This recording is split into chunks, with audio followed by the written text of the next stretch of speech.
वाले होंगे। ऐसे सैकड़ों ज्योतिषी होंगे जिसमें 2 ज्योतिषी बहुत एक्यूरेट होंगे और 98 ऐसे ज्योतिषी हैं जो बिल्कुल फ्रॉड हैं, जो केवल गप्पे लगा सकते हैं। उन 98 की वजह से ज्योतिष बदनाम जरूर हो गया होगा। ऐसे लोगों की वजह से वैदिक बदनाम जरूर हो गया होगा। ऐसे लोगों की वजह से ये तंत्र साधना और मंत्र साधना बर्बाद जरूर हो गई होगी। ऐसा संभव है। धोखाधड़ी तो आपको हर फील्ड में हो सकती है। जवाहरात के उद्योग में आप देख लीजिए, धोखाधड़ी का कोई काम ही नहीं है। आप कहेंगे हीरा असली, वो नकली हीरा भी आपको जिला के रवाना कर देंगे, हो सकता है।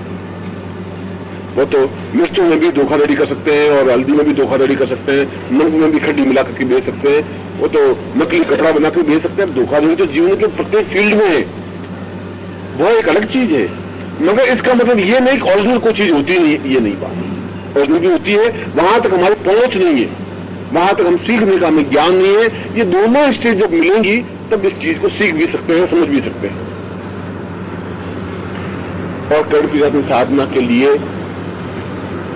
3 चीजों की बहुत ज्यादा आवश्यकता है, क्योंकि आपको कर्ण साधना सिद्ध होनी चाहिए, ये कंपल्सरी है, क्योंकि ये पूरे जीवन को संवारने में, सजाने में आपके लिए हेल्पफुल है। आपका ही नहीं, आपके परिवार की और आपके समाज की भी, आपके आस पड़ोस की भी। उनके मन की बात जान करके, आने वाली विपत्तियों को देख करके उनका अनुकूल रास्ता बता देने की क्रिया भी कर्ण साधना ही की जाती है।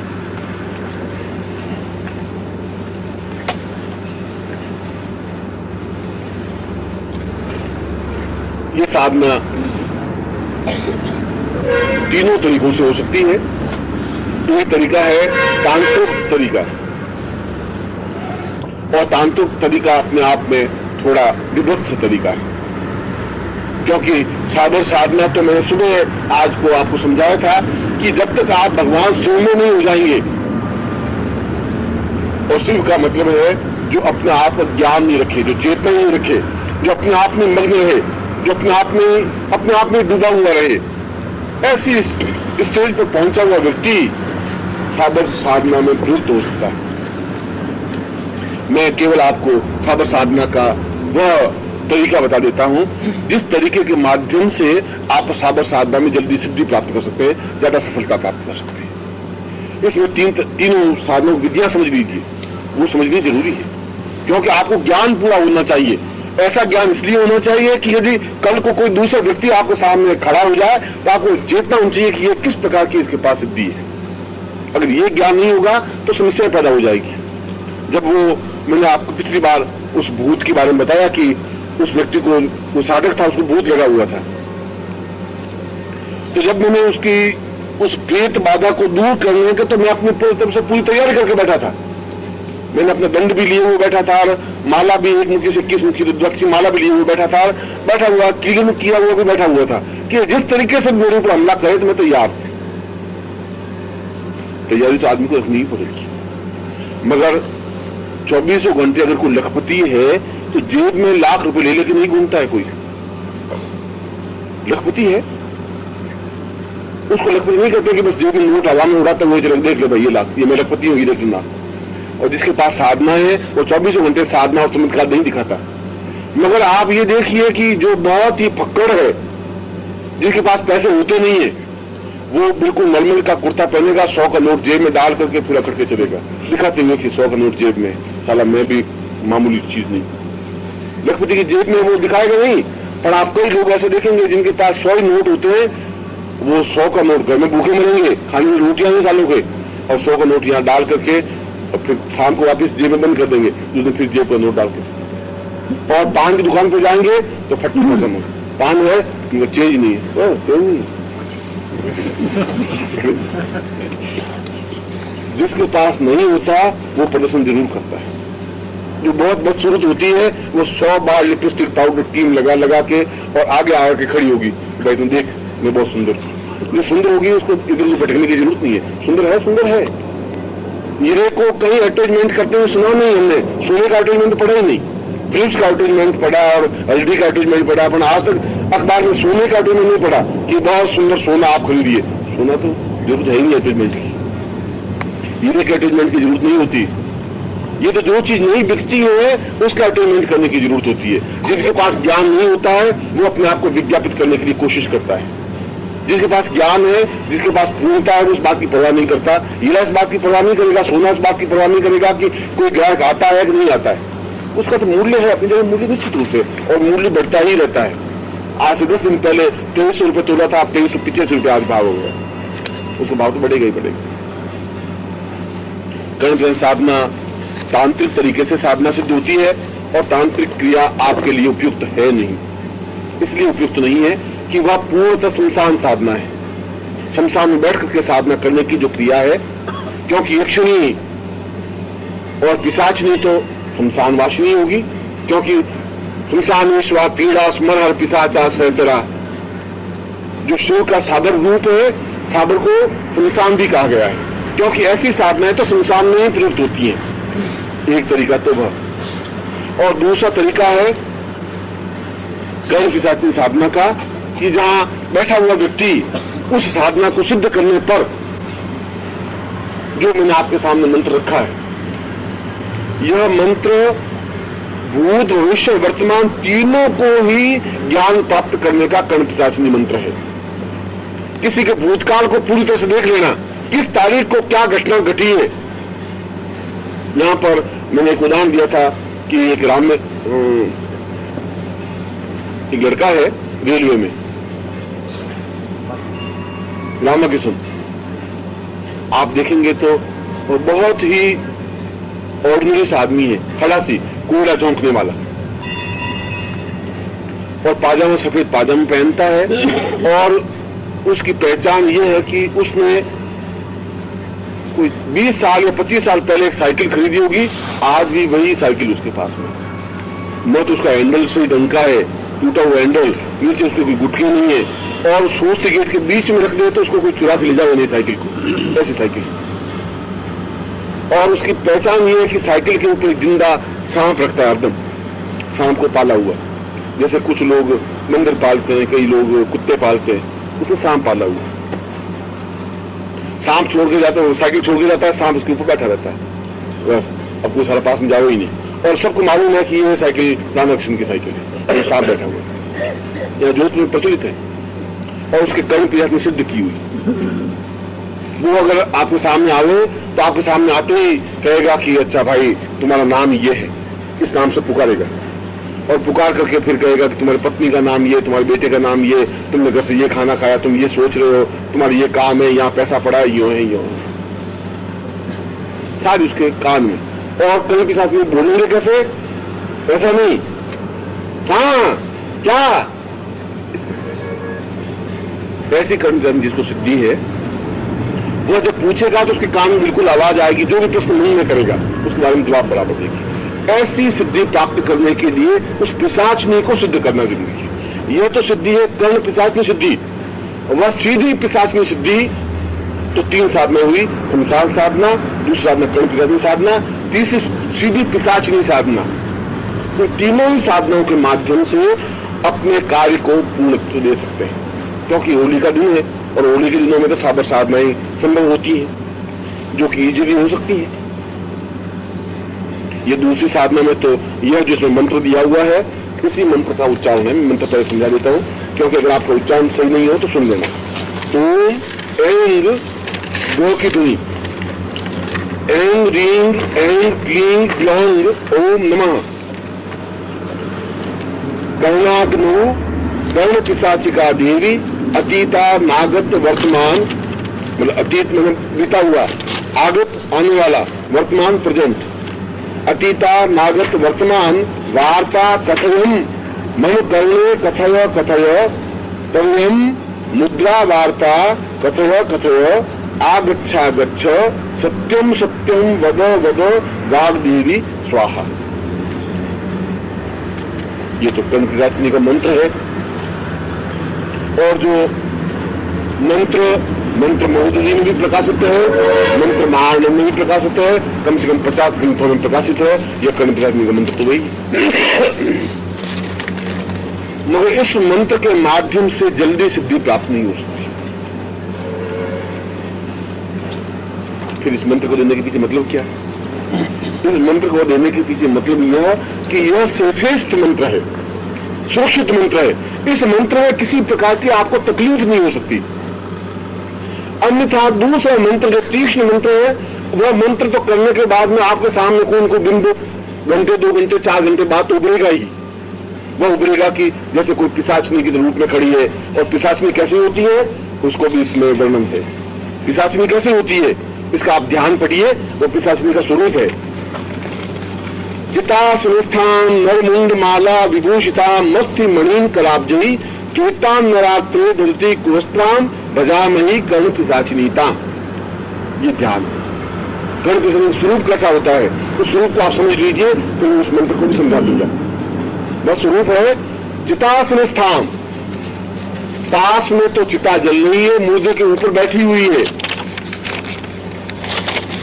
बहुत ही विभत्स रूप में मुर्दे के सीने के ऊपर बैठी हुई, और ऐसी जगह जहां पास में चिता जल रही है, मुर्दे जल रहे हैं, ऐसे माहौल में चिता संस्थान नरमुंड माला, और गले में मनुष्य खोपड़ियों की मुंडों की माला पहनी हुई है, नरमुंड माला विभूषिता अस्थि मणिन कलाब्जयी, और पूरे शरीर में मनुष्य की हड्डियों से गहने पहने हुए, कानों में भी हड्डियों के गहने, नाक में लौंग है तो हड्डियों सी लौंग, गले में नरमुंड माला, उसके ऊपर खप्पर पहना हुआ, उसके रक्त उससे खून बह रहा है, और हाथों में भी कंगन पहने हुए तो हड्डियों से बने हुए कंगन।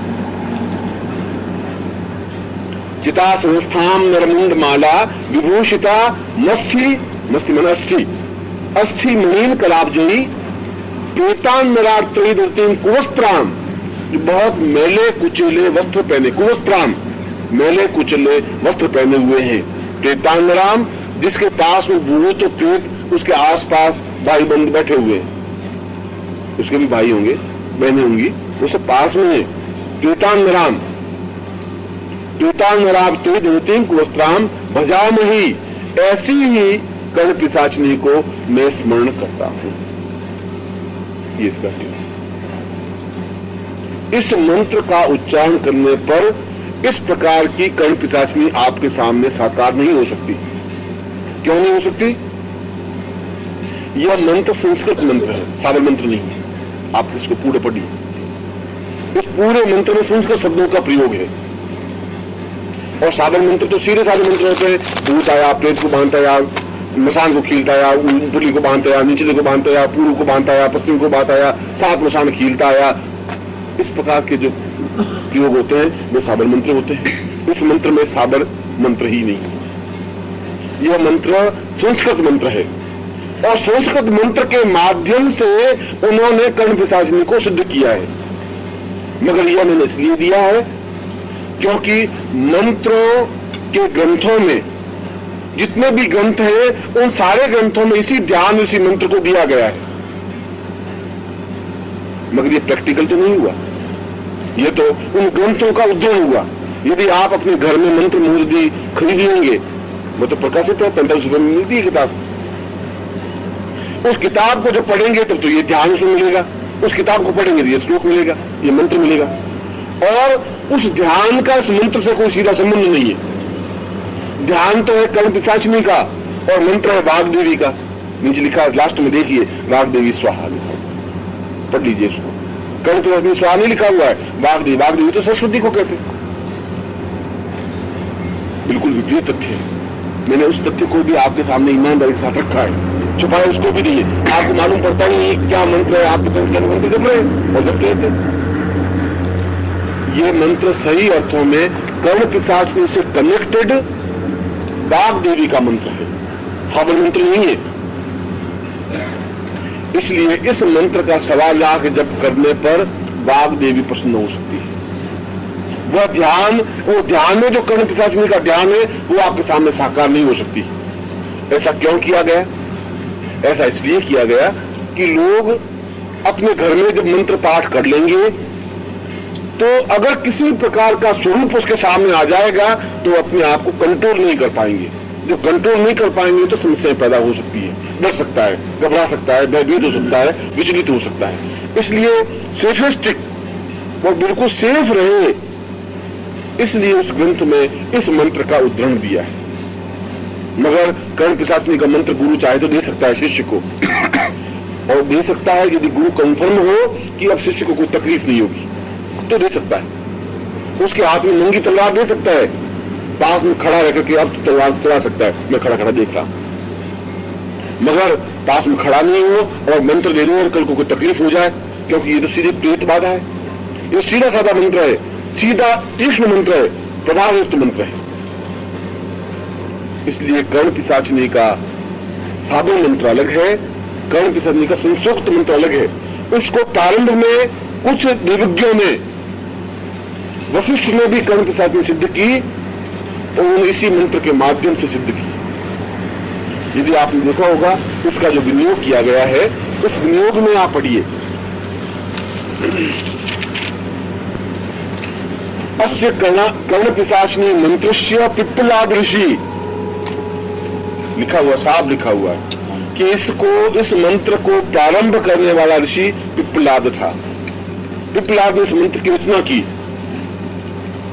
और पिप्पलाद के शिष्य वशिष्ठ थे। यो वशिष्ठ ब्रह्मा के पुत्र कहे जाते हैं। सबसे पहले ब्रह्मा ने केवल 7 ऋषियों की रचना की, गर्भ के माध्यम से नहीं, मंत्रात्मक कहा, मंत्रों के माध्यम से जिन 7 स्वरूपों की रचना की उनमें एक वशिष्ठ भी थे, इसलिए उनको ब्रह्मपुत्र कहा गया है, ब्रह्मा का पुत्र कहा गया है। मगर उन दीक्षाली पिप्पल से, और उस पिप्पलाद ने इस मंत्र का प्रारंभ किया। इस मंत्र को यद्यपि उस समय भी कर्ण पिशाचिनी सिद्ध करनी थी उनको, पिशाचिनी सब तो उसमें भी था, ऋषियों ने भी उस साधना को सिद्ध किया है, मगर ऋषियों ने अपनी सीमाओं में रहकर के साधना सिद्ध की। उन्होंने उन तांत्रिक प्रयोगों के माध्यम से कुछ साधकों ने, कुछ ऋषियों ने नहीं की। वशिष्ठ ने भी सिद्ध की कर्ण पिशाचिनी को इस मंत्र के माध्यम से सिद्ध की, मगर इस मंत्र को सिद्ध करने के लिए उनको 5 साल या 7 साल या 10 साल लगे। आज के व्यक्ति के लिए 7 साल 10 साल तो संभव नहीं है। वो तो शरीर में आता ही इसलिए 3 दिन में मुझे कुछ सिद्धि मिलनी चाहिए गुरु जी, वो तो ऐसे रूपों में उन संस्कृत मंत्रों के माध्यम से उस सिद्धि को प्राप्त नहीं कर सकते। इसके लिए धैर्य की जरूरत है। ये सेफ जरूर है, इसमें किसी प्रकार तकलीफ नहीं हो सकती, और वही सिद्धि प्राप्त होती है जो मैंने कही है। मगर इतना अधिक समय और 1.25 लाख मंत्र जाप करने के लिए दिन भर में आप मुश्किल से 10 माला मंत्र जाप कर सकते हैं इस मंत्र की, जो मंत्र बड़ा है, और 108 बार उच्चारण करेंगे तब आपकी 1 माला होगी। 1.25 लाख मंत्र जाप करने में तो बहुत समय लगेगा। मगर यह मंत्र मैंने इसलिए दिया कि हमारे जितने भी मंत्रों के ग्रंथ हैं, जो भी प्रकाशित हैं, जो भी प्रचलित हैं, उनमें कर्ण पिशाचिनी का मंत्र यही दिया है। इसलिए मैंने भी आपका यही मंत्र दिया, क्योंकि मेरा जीवन और आपका जीवन तो शास्त्र सम्मत है। शास्त्र ने जो कहा है वह मुझे स्वीकार करना ही पड़ेगा। मगर यदि गुरु को यह ज्ञान हो जाए कि शिष्य मेरे सामने बैठा है और शिष्य को उस अनुभव गम्य भी चीज, यह तो शास्त्र गम्य चीज है, शास्त्रों ने जो बताया वो बताया है, मगर शास्त्र के बताने में और अनुभव में 1000 मील का अंतर होता है। व्यापार कहना और व्यापार करने में हजारों मील का डिफरेंस होता है। जब व्यापार में आप घुसते हैं तो मालूम पड़ता कितनी प्रॉब्लम्स आती है। तो क्या है, अरे नौकरी नहीं करेंगे, व्यापार करेंगे, तो व्यापार ऐसा थोड़ी होता है। व्यापार तुम्हारे कहने से व्यापार थोड़ी हो जाएगा। व्यापार करने के लिए बहुत जोर लगाना पड़ता है। नौकरी में तो खून ऊपर से नीचे की तरफ बहता है और व्यापार में खून नीचे से ऊपर की ओर बहता है, उल्टा। 24 घंटे उसको तनाव, टेंशन, प्रॉब्लम्स क्रिएट करने पड़ते हैं, तब व्यापार होता है। इतना आसान व्यापार नहीं होता। कोई काम कह देना बहुत आसान होता है, किसी काम को करने में जो अनुभव होते हैं वह उन्हीं व्यक्तियों को ही मालूम होते हैं। सन्यासियों को मालूम है कि सन्यास जीवन कितना दुखी है, कितना सुखी है। गृहस्थों को मालूम है गृहस्थ में प्रॉब्लम क्या है। वो कहता है बच्चे क्या चाय के लिए रो रहा है, और गृहस्थ है, छोड़ दे, कुछ नहीं है, आ जा मेरे पीछे। महाराज ऐसे कैसे आ जाऊंगा, पीछे छोटी छोटी बच्चियां शादियां करनी, आपको माँ पे लंगूट लगाए हुए अभी रवाना हो जाएंगे, मुझे मालूम है क्या प्रॉब्लम्स है। उनको मालूम है नहीं, वो तो भगवान कपड़े पहने हुए, खप्पर खाया हुआ, मौज मस्ती मारी हुई, उनको क्या मालूम कि बच्चे चल कहोगे, कुछ नहीं। ऐसा होता नहीं, उनको अनुभव नहीं है।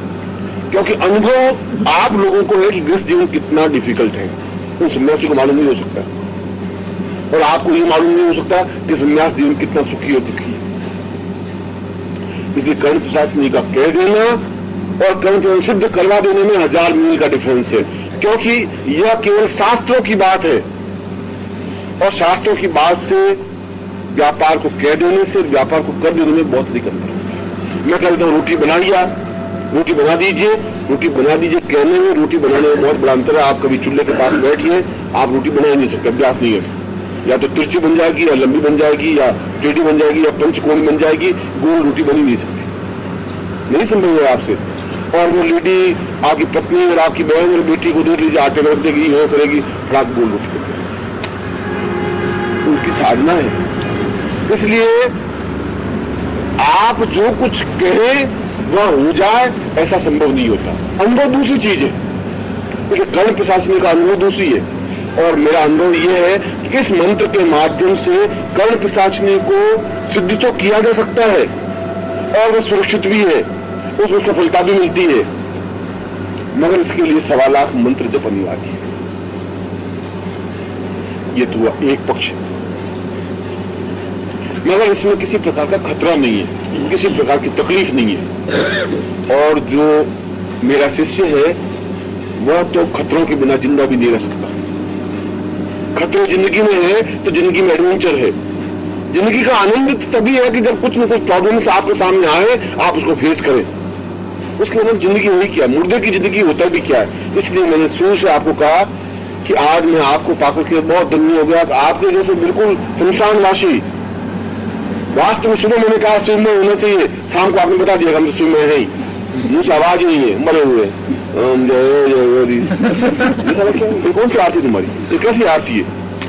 ऐसे तो मैंने कभी जिंदगी में आरती में पहली बार आरती की है पूरे शिविरों में। मस्ती के साथ, दिल के साथ खोल करके जो खतरों से झेल सकता है वो कर्ण पिशाचिनी सिद्ध कर सकता है। इसलिए दूसरी साधना कर्ण पिशाचिनी की जो 3 दिन सिद्ध हो सकती है, वह भी कर्ण पिशाचिनी की ही साधना कही जाती है। ये मंत्र शास्त्र सम्मत मंत्र है, इसलिए दिया है। और इस मंत्र को आप टेम्पलेट को किसी को भी दे देंगे, इस मंत्र के माध्यम उसको तकलीफ नहीं हो सकती, खतरा नहीं हो सकता। और दूसरा मंत्र जो साबर मंत्र है वह मैं आपको नोट करवा देता हूं। आप उस मंत्र को भी सिद्ध कर सकते हैं, इस मंत्र को भी सिद्ध कर सकते हैं। वह मंत्र जल्दी सिद्ध होगा, उसमें आपको तकलीफ नहीं हो सकती, ये मेरी गारंटी है। इसलिए नहीं तकलीफ हो सकती कि मैंने आपको पहले ही बता दिया कर्ण पिशाचिनी का स्वरूप क्या है। जब आप उस मंत्र को जपेंगे तो जरूर उस बिंब को आपके सामने उपस्थित हो सकता है। ऐसा हो सकता है वो आपके सामने उपस्थित हुई है। दुष्ट लोग बहुत जल्दी सामने आते हैं, भले आदमी तो कभी कभी मिलते हैं। आप बाजार में चले जाएं तो गुंडागिर्दी गुंडे तो आपको 10, 15, 20 मिल जाएंगे चाकू लिए हुए, मगर ईमानदार और सज्जन आदमी कभी कभी ही मिलेगा। कर्ण पिशाचिनी जैसे पिशाचिनी देवी है तो तुरंत मिल जाएंगे आपको, देवता बहुत मुश्किल से मिलेंगे। इसलिए कर्ण पिशाचिनी का बिंब आप अगर 3, 4 घंटे 5 घंटे मंत्र जाप कंटिन्यूस करेंगे, बिंब आपके सामने बिल्कुल साकार हो जाएगा, दिखाई देगा ही। ऐसा लगेगा जैसे मेरे सामने खड़ी है। मैं बिंब की बात कर रहा हूं, प्रत्यक्ष भी हो सकती है, क्योंकि जब तक प्रत्यक्ष नहीं होगी तो आप बात कैसे करेंगे? बिंब से तो बात हो नहीं सकती। बात करने के लिए दोनों को समान धर्मी बनना पड़ेगा। पानी के साथ पानी मिला सकते हैं, रेत के साथ पानी नहीं मिल सकता। यदि आप भी या तो कर्ण पिशाचिनी को आपके रूप का अनुरूप बनाइए या आप कर्ण पिशाचिनी के रूप का अनुरूप बनिए, तभी बातचीत हो पाएगी, तभी उसमें सफलता मिल पाएगी। ये मैं उस प्रैक्टिकल बात कर रहा हूं। ये मंत्र की बात तो खत्म हो गई। प्रैक्टिकल बात में फिर ये जरूरी है कि या तो आप उसको बिल्कुल मानवीय रूप में खड़ा कर दीजिए, तो बिल्कुल ठीक उसी रूप में आपके पास खड़ी होगी जिस रूप में आपकी पत्नी खड़ी है। क्योंकि शास्त्रों में पिशाचिनी साधना को पत्नी साधना ही कहा गया है। पत्नी रूप में इसको साधना करनी पड़ेगी। और पत्नी का मतलब भोग्या नहीं, पत्नी भोग्या तो होती है, एक रूप है उसका भोग्या। पत्नी अपने आप में भोग्या नहीं है। जो मैं आपको पत्नी को आपके मान अच्छा पत्नी, पत्नी का मतलब तो भोग्या, आपको दिन बन गया, ये मतलब नहीं है। पत्नी का मतलब है जो आपकी आज्ञा का पालन करे उसको पत्नी कहते हैं, और जो आपकी आज्ञा का पालन नहीं करे उसको रणचंडी कहते हैं। अपने घर में रणचंडी है, अपने घर में पत्नी है, उसको तो कल्पना की जा सकती है। आप काम करें वो करें नहीं, कभी सिर का बहाना बना करके टसके करके सोती रहे, बाप क्या करोगे? आपको खाना बना, वो सिर दर्द बहुत है। अब इसका तो कोई साइंस में भी कोई इक्विपमेंट है ही नहीं जो बता सके सिर दर्द है। सिर दर्द और पेट दर्द का तो कोई अभी औजार बना ही नहीं जो बता सके कि पेट दर्द है कि नहीं है या सिर दर्द है कि नहीं है। अब वो कर जाएगी, बस क्यों क्यों करने लगेगी सिर दर्द है। अब आप उसके बाम मरिए, कुछ भी करिए, सिर दर्द तो होगा तो दूर होगा ही नहीं। कर्ण पिशाचनी साधना के लिए या तो आप उस पिशाचनी के रूप में चले जाएं, और पिशाचनी रूप उसको कहते हैं जो ऊपर के श्लोक में वर्णित है, ध्यान में वर्णित है। नरमुंड मालाम चितासनस्थाम नरमुंड माला, जो शमशान में बैठ सकता है, जो मुर्दे के सीने पर बैठ करके मंत्र जाप कर सकता है, जो पास में चिताएं जल रही हैं और बैठा हुआ है, जो नरमुंड माला धारण कर सकता है, और जो कुवस्त्र पहन करके भी मस्ती में रह सकता है। और सीधा इसका स्वरूप आप भगवान शिव का स्वरूप देख लीजिए, चितासनस्थान, चिताओं के पास में बैठने वाला, शमशान में बैठने वाला, नरमुंड माला, उसकी नरमुंड माला पहनी हुई है, कुवस्त्राम, उसके पास तो एक लंगोट लगाई हुई है, मच्छाला पहनी हुई है, बस में लगाई हुई है, मस्ती के साथ बैठा हुआ है। या तो आपको शिव में बनना पड़ेगा उस जगह पहुंच करके, यह डिफिकल्ट, ये संभव नहीं है। संभव इसलिए नहीं है कि गृहस्थ के लिए शमशान में जाकर के बैठना और उन सारे बिंबों को देखना सामान्यतः संभव नहीं होता। या फिर उस कर्ण पिशाचनी को आपके अनुरूप बना दे जैसे आप हैं। दोनों स्टेज में से कोई, या तो आप उसको अपने लेवल पे ले आए या आप उसके लेवल पे चले जाएं। आप उसके लेवल पे चले जाएं, ये इजी है। उसको आपके लेवल में बनाना डिफिकल्ट है, मगर डिफिकल्टी भी हल की जा सकती है। और उस कर्ण पिशाचनी को आपके अनुरूप बनाने के लिए एक मंत्र है, साधन मंत्र, पहले वो नोट करवाता हूं। उसको नोट करने से तो ये होगा कि वो आपके सामने आके खड़ी होगी, आपको उसके सामने जाके खड़ा होने की जरूरत नहीं है। इसको थोड़ा अंतर समझना पड़ेगा आपको। या तो आप उसके सामने जाके खड़े हो या आप उसको अपने सामने जाके खड़ी कर दें, और उसमें किसी प्रकार की आपत्ति नहीं है, किसी प्रकार का भय नहीं है, किसी प्रकार की तकलीफ नहीं है, किसी प्रकार का तनाव नहीं है। आपको नुकसान नहीं पहुंचा सकती, कोई पहुंचा नहीं सकता। और ये तो हनुमान जी को आप याद करें, हनुमान जी को नुकसान पहुंचा सकते हैं। हनुमान जी का स्वरूप भी बड़ा विभत्स है, बहुत भयंकर है। हाथ में पत्थर लिए हुए, गदा लिए हुए, राक्षसों को विलीन करने वाले, उनके सीने को फाड़ के खून पीने वाले, हनुमान जी का स्वरूप ऐसा है। हनुमान का सारा शरीर रक्त में है, इसीलिए रक्तिम कहा गया है। लाल देह लाली रसे अधूरी लाल लंगूर वज्र देह दानंद जय जय जय कपिशूर। लाल देह है उनकी तो, और लाल देह है रक्तिम रूपा। जब वो खून पी करके तृप्त हो जाते हैं तब उनका शरीर लाल सुख हो जाता है। ऐसे कोई हमने हनुमान कहा, ये तो वो भी अपने इसी रूप में है। शिव भी इसी रूप में शमशान में नरमुंड माला पहने हुए चितासनस्थान बैठे हुए। हमारे देवता भी उसी रूप में हैं, इसलिए उसमें घबराने की जरूरत नहीं है, क्योंकि मेरी साधनाओं में ऐसी प्रवृत्तियां नहीं है। चाहे वो शिव साधना हो, चाहे वो हनुमान साधना हो, चाहे भैरव साधना हो, और कोई किसी प्रकार की, चाहे महाकाली साधना हो। आप महाकाली के स्वरूप को देख लीजिए, उसके पांव सीने के ऊपर टांग रखी हुई खड़ी है, नरमुंड माला पहनी हुई, हमने तो उसको देवता माना है। इसलिए अगर आपके मानस में यह हो कि कर्ण पिशाच साधना हम कैसे करें, उसको करने से बड़ी तकलीफ है, ऐसा कुछ नहीं। काली साधना करने में तकलीफ है। फिर काली का स्वरूप और अभी जो मैंने श्लोक बोला उसमें क्या अंतर आप देख लीजिए। नरमुंड माला पहनी हुई विभत्स है, जिह्वा निकली हुई है, और शत्रु के ऊपर टांग रखे हुए खड़ी है, और शमशान में खड़ी है, काल रूप है। और हमने उसको देवी माना है, घर में उसका चित्र रखा है, और उसको तो महाकाली माना है। इसलिए कर्ण पिशाचनी साधना में भी किसी प्रकार की कोई तकलीफ नहीं हो सकती। यदि हनुमान साधना में तकलीफ नहीं हो सकती, महाकाली साधना में तकलीफ नहीं हो सकती, शिव की साधना में तकलीफ नहीं हो सकती, तो कर्ण पिशाचनी साधना में भी कोई तकलीफ नहीं हो सकती। मगर जैसा कि मैंने बताया कि उस माइन्यूट पॉइंट को, ये माइन्यूट पॉइंट केवल गुरु समझा सकता है, किताब नहीं समझा सकती। मैंने श्लोक को देकर के आपके सामने वो अंधेरा पक्ष था वो दूर करने की कोशिश की है कि किताब के माध्यम से कोई सिद्धि प्राप्त नहीं हो सकती। किताब आपको सिद्धि नहीं ले सकता, क्योंकि किताब उस प्रैक्टिकल तथ्य को नहीं समझा सकता, क्योंकि उसका ओरिजिनल स्वरूप क्या है। श्लोक तो है कर्ण पिशाचनी का, मंत्र है वाग्देवी का, ध्यान है विकलादृषि का, और शास्त्रों में ठीक वर्णित है और प्रामाणिक है, इसमें कोई दो बात नहीं, यह चीज भी प्रामाणिक है, मगर यह बहुत लेंथी प्रोसेस है, बहुत लंबा रास्ता है। अब उस कर्ण पिशाचिनी मंत्र और कर्ण पिशाचिनी स्वरूप, तो उसको कर्ण पिशाचिनी को आपके अनुरूप बनाने में, आपके समान धर्मी बनाने में, आपकी आज्ञा पालन करने की तैयार करने में उसका मंत्र है, वो मंत्र आपको साबो मंत्र है, वो लिखाता हूं, जो कि जरूरी है। और इस शर्त के साथ है कि आप इस मंत्र को मेरे बिना आज्ञा के दूसरों को नहीं समझाएंगे। इस शर्त के साथ किसी को भी, दूसरे साधक को या दूसरे शिष्य को आप घर जाकर के आप तब तक नहीं बताएंगे जब तक मेरी परमिशन नहीं मिलेगी। ये और बता देंगे, इस प्रकार संभव नहीं है, ये उचित भी नहीं है। मंत्र लिखिए।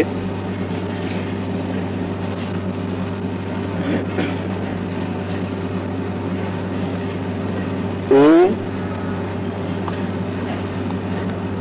कर्ण पिशाची, ये कल प्रैक्टिकल करूंगा मैं, आपके सामने प्रैक्टिकल होना चाहिए, इसलिए मैं लिखवा रहा हूं।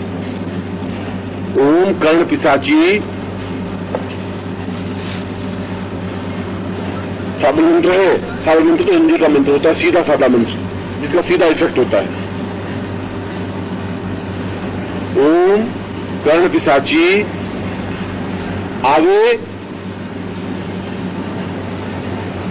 नरमुंड पहने,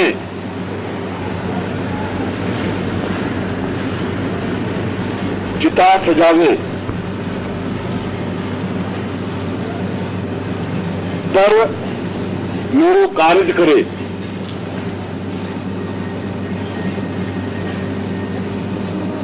जो कहूं सो बतावे,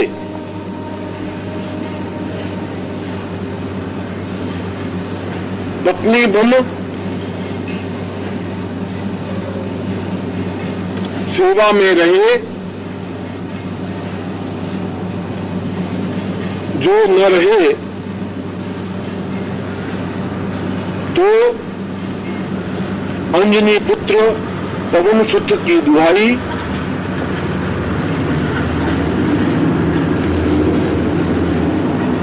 ठम ठम ठम, क्योंकि उनको बिंदी।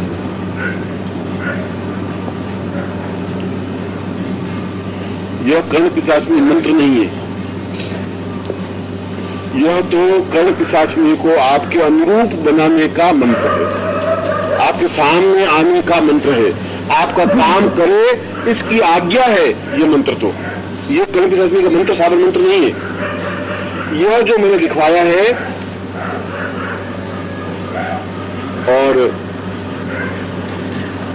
साधारण मंत्र सीधे साधे सरल भाषा में होते हैं।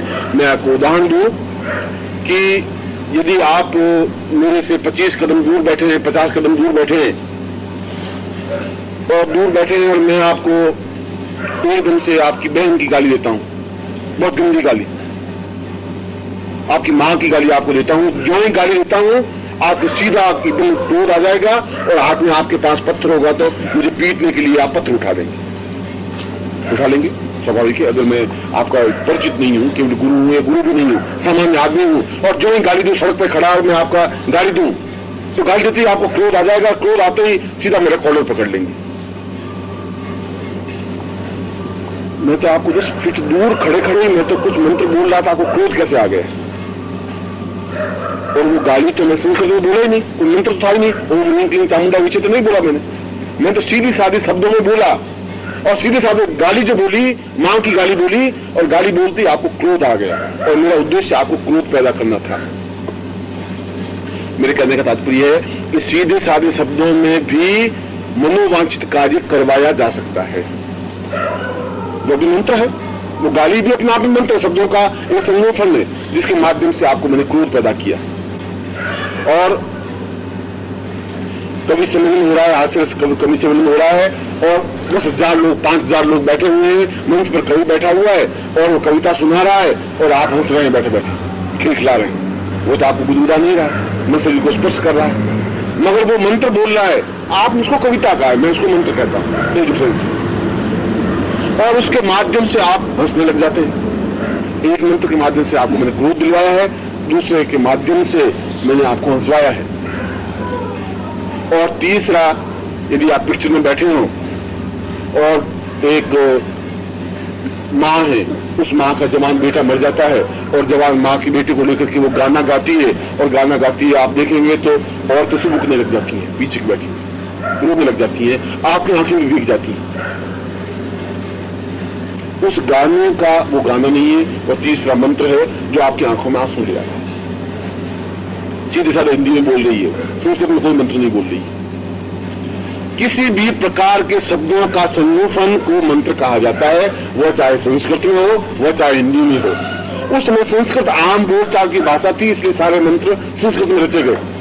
गोरखनाथ के समय में आम बोलचाल की भाषा हिंदी थी, इसलिए हिंदी में मंत्र रचे गए। मंत्रों के प्रभाव में कोई अंतर नहीं होता, वह चाहे संस्कृत हो, वह चाहे प्राकृत हो, वह चाहे हिंदी का हो।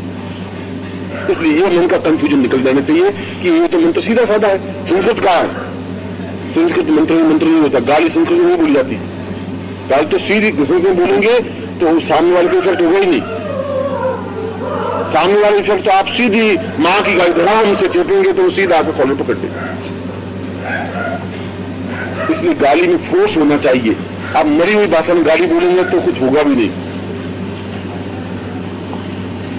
अगर कहेंगे साला तो बहुत क्रोध साले देख लूंगा तुम भी क्या, अभी जो बोलेंगे तो वो सीधा सामने खड़ा हो जाएगा, देख ले, तुम भी देख ले साला, मैं देख लेता हूं तुझे। अब अच्छा साले साले बोलने में भी आपको फोर्स होना चाहिए, इफेक्ट होना चाहिए। अब मरे हुए साले साले क्या होगा? आप जो कुछ पैदा करना चाहते हैं उसमें भावना वह हो नहीं सकती। उसी फोर्स में यदि आप नहीं करेंगे तो साधक मंत्रों का भी एक फोर्स होता है, प्रभाव होता है, वह हिंदी में हो चाहे संस्कृत में। इसलिए कोई संस्कृत में ही मंत्र हो, ये कंफ्यूजन आपके मन का निकल जाना चाहिए। संस्कृत में भी हो सकता है, प्राकृत में भी हो सकता है, हिंदी में भी हो सकता है। यह जो मैंने आपको मंत्र दिया है, यह गोरखनाथ प्रणीत मंत्र है। गोरखनाथ इस मंत्र की रचना की और गोरखनाथ ने उस कर्ण पिशाचिनी को अपने सामने अपने अनुकूल बनाने के लिए इस मंत्र की रचना की थी। यदि आप शादी करके लड़की को लाते हैं तो उसको सास समझाती है कि बेटा हमारे घर की मर्यादा यूं है, हमारे घर में घूंघट निकालना पड़ता है, बड़े आवे तो घूंघट निकाल के बात किया कर, और सास ससुर बैठे हो तो पति से बात नहीं की जाती है, ये हमारी घर की मर्यादा है, उसको समझाना पड़ता है। और इस मंत्र के माध्यम से भी कर्ण पिशाचिनी को अपने अनुकूल बनाना पड़ता है कि मेरे घर की, मेरे शरीर की मर्यादा ये है, मैं ये हूं, तुझे ये काम करना है और मेरी पत्नी बन करके कार्य करना है। पत्नी का मतलब तो जो मैं कहूंगा वो तुझे करना है, और मेरी सारी स्थितियों को ध्यान रख करके, जैसी मेरे तेरे बाप के पास बहुत माल मता होगा तो तू हलवा खाती होगी, यहाँ पर तो तुझे बाजरी का सोगरा बनाना है, क्योंकि मेरे घर की मर्यादा बाजरी का सोगरा खाना है। इसलिए पत्नी का अर्थ यह है, इसलिए इसने शब्द पत्नी दिया है। पत्नी का मतलब है अनुचरी, मेरे प्रकृति के अनुकूल तुम्हें चलना होगा, जो मैं कहूं वह तुम्हें करना होगा, अपनी मनमर्जी तुम नहीं कर सकती। इसलिए इसने पत्नी शब्द दिया है। पत्नी का मतलब किसी प्रकार से कहीं संतान पैदा करने वाली और रमण करने वाली का अर्थ यहां नहीं है।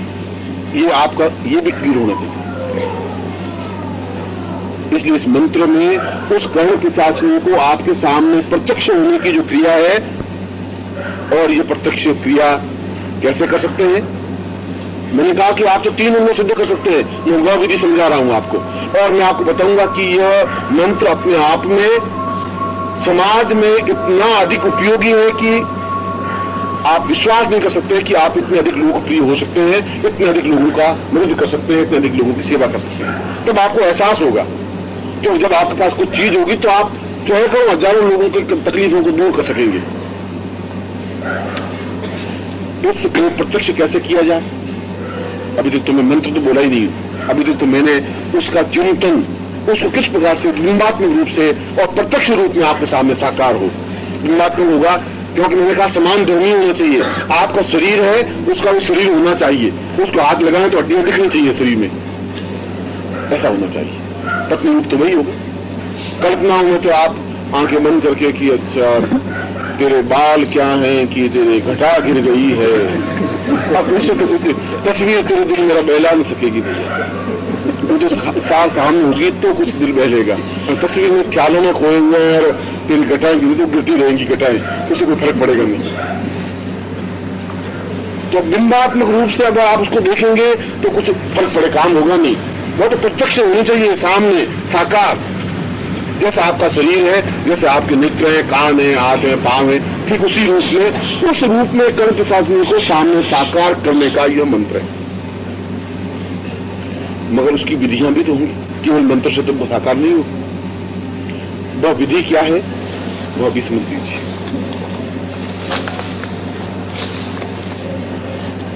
ये कर्ण पिशाचिनी की साधना केवल होली के दिनों में ही की जा सकती है। पहली विधि तो ये, होलाष्टकों में, होली से 8 दिन जो पहले हैं उनको होलाष्टक कहते हैं, होल अष्टक। यह साधना केवल साल में एक बार ही हो सकती है सिद्ध करने की साधना, और वह साधना केवल होली के दिनों में ही हो सकती है, और किसी भी दिनों में, न नवरात्रि में हो सकती है, न दीपावली का अवसर पर हो सकती है, न आम दिनों में हो सकती है। होली के दिनों में क्या हो सकती है? प्रत्येक समय एक विशेष एटमॉस्फेयर को, एक विशेष बिंब को, एक विशेष चित्रण को देता है। शादी का माहौल, अगर शादी है और वहां आप रोने की गाने शुरू कर दें तो लोग आपको मुंह बंद कर देंगे, ये क्या करें, अब यहाँ रोने की क्या जरूरत है, साला यहाँ शादी हो रही। और शमशान में जाकर के आप गीत गाने लग जाएं कि गजल गाने लग जाएं तो लोग आपको मूर्ख हैं। जैसा समय होली के दिनों में बहुत मस्ती के साथ में, आपने शायद होलियां देखी नहीं, अब तो होली है ही नहीं। होली हमने शायद आज से 40 साल पहले होली होती थी, हमने देखी है कि बाप और बेटा और पोता तीनों ही बस मस्ती के साथ में गाएं गा रहे हैं, कपड़े फटे हुए हैं, रंग में भीगे हुए हैं, बाप भी बस गालियां बोल रहा है, बेटा भी बोल रहा है, दादा भी बोल रहा है। अपनी आंखों से देखें, और मर्यादाओं के साथ 3 दिन तक तो किसी का कोई मर्यादा नहीं, मस्ती के साथ बोल रहे। मेरे आदि ससुर थे, वो खुद ढोलक बजाते थे गले में डाल करके, और सारे छोकरे साथ में, और बस गालियां गा रहे हैं। 3 दिन के बाद में फिर सही अपनी मर्यादा, बेटा अपनी मर्यादा में, बाप अपनी मर्यादा। ये होली का त्योहार इसलिए बनाया गया कि मनुष्य के मन की अंदर की कुंठाएं जो दबे हुई भावना में निकल जाए, ये बहुत जरूरी है। उन कुंठाओं को निकालने की जो क्रिया थी, इसलिए होली का त्योहार बनाया गया कि मन में जो कुंठाएं रहेगी तो आदमी का विकास नहीं हो सकता, क्योंकि हम तो बहुत दबे हुए, ये कहना नहीं है, ये देखना नहीं है, इधर इशारा नहीं करना है, संकेत नहीं करना है, ये सारी कुंठाएं अंदर पाल पाल करके आदमी कुंठित हो जाता है। इसलिए होली के दिनों में ही इन साधनाओं को सिद्ध की जाती है, एक बात। और इस साधना का पूर्णता होली जहां मनाई जाती है, होली जहां जलाई जाती है, उसमें आहुतियां दी जाती है, ये दूसरी बात।